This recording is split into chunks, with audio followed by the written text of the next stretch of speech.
In the shadowed annals of history, where empires clash and legends are forged in blood and ambition, one name echoes with a defiant roar against the might of Rome: Mithridates VI, king of Pontus. His life was not merely a reign, but an epic saga, a relentless storm against the seemingly inevitable tide of Roman expansion, a testament to the indomitable will of a man who dared to challenge the world's greatest power for nearly half a century. Born into a lineage of Persian and Greek royalty around 135 BC, Mithridates' early life was steeped in peril. His father, assassinated; his mother, a regent with her own ambitions, perhaps even for his demise. To survive, the young prince fled into the harsh wilderness of Anatolia. For 7 years, he lived a fugitive's existence, hardening his body and mind, hunting, and crucially, beginning his lifelong obsession: the study of poisons. He didn't just fear them, he sought to master them, ingesting minute, increasing doses, building an infamous immunity that would earn him the moniker, the Poison King. This period of exile was his crucible, forging a ruler of unparalleled resilience and cunning.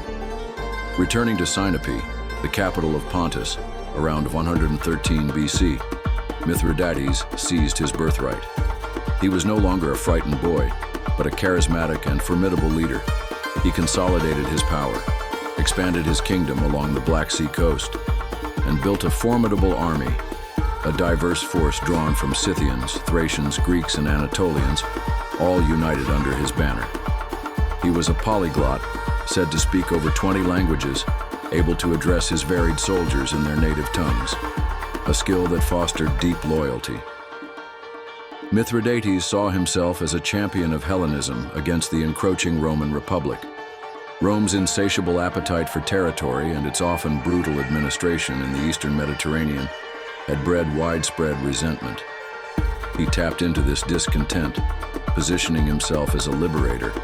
The stage was set for a monumental conflict. The First Mithridatic War erupted in 89 BC. With breathtaking speed, Mithridates overran Roman Asia Minor.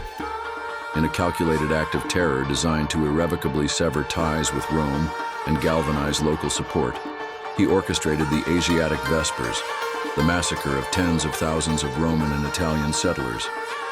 This brutal act shocked Rome to its core and signaled the totality of his challenge. His armies then crossed into Greece, welcomed in many cities, including Athens.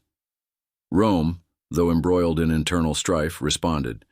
The formidable general Sulla eventually drove Mithridates out of Greece and back to Asia Minor, but the peace was uneasy, a mere pause in a larger struggle.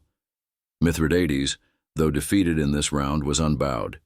He rebuilt his forces, ever resourceful, ever defiant. The Second Mithridatic War was a shorter, more muddled affair, but the third, beginning in 73 BC, was the true grand contest. For years, Mithridates battled against Rome's finest generals, Lucullus and then Pompey the Great. He displayed remarkable military ingenuity, employing scorched earth tactics, innovative siegecraft, and exploiting the difficult Anatolian terrain.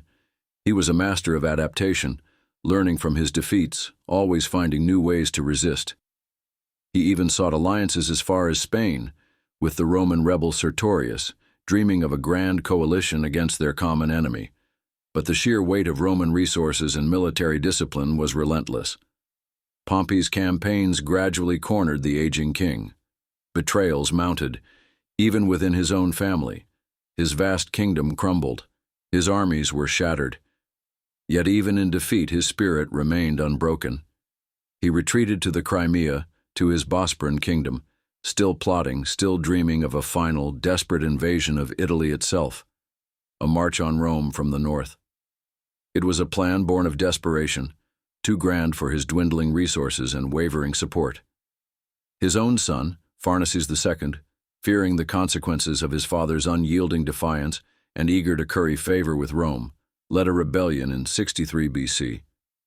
Trapped in his fortress in Panticapaeum, abandoned by his troops, the old king faced his end. The poisons he had so meticulously studied, the immunity he had so carefully cultivated, now failed him in his final hour, or so legend claims, suggesting the dose was insufficient against his hardened constitution. Accounts say he had to ask a loyal Gallic bodyguard to end his life with a sword. Mithridates the Great, the Poison King, the last great Hellenistic monarch to truly challenge Rome, was dead. His decades-long resistance had shaken the Republic, forced it to adapt, and left an indelible mark on the history of the ancient world. He was a complex figure, a ruthless conqueror and a patron of the arts, a brilliant strategist and a paranoid ruler, a symbol of Eastern resistance and a product of the very Hellenistic culture Rome was absorbing. His story is a stark reminder that even in the face of overwhelming power, the human spirit can blaze with extraordinary defiance. Subscribe